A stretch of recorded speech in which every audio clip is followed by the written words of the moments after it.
របៀបធ្វើជ្រក់ត្រសក់ស្រូវ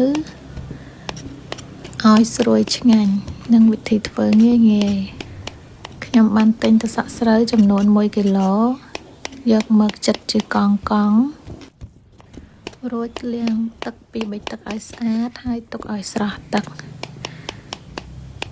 ខែនេះសម្បូរត្រសក់ស្រូវហើយនឹងមានតម្លៃថោកផងដែរ1គីឡូតាម1500រៀល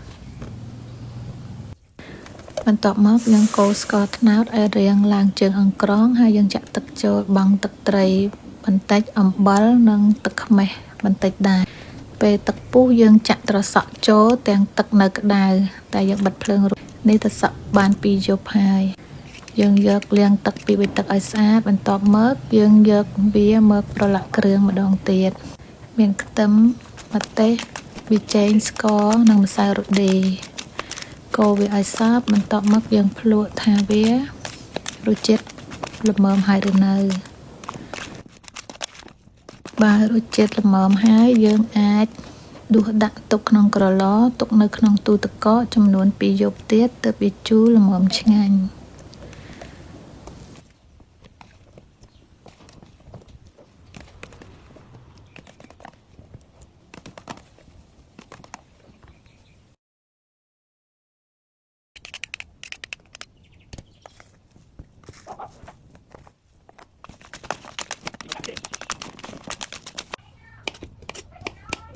របៀបធ្វើជ្រក់ត្រសក់ស្រូវ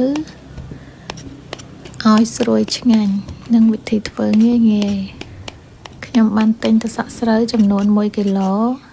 យកមកចិតជាកង់រួចលាងទឹក2 3ទឹកឲ្យស្អាតហើយទុកឲ្យស្រស់ទឹក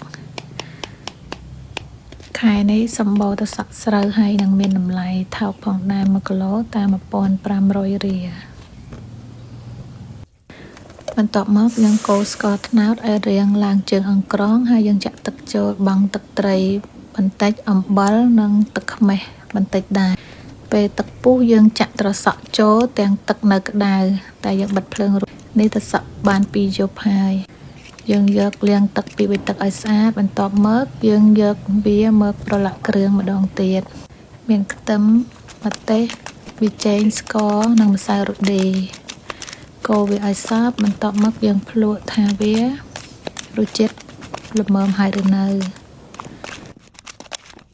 បើរសជាតិល្មមហើយយើងអាច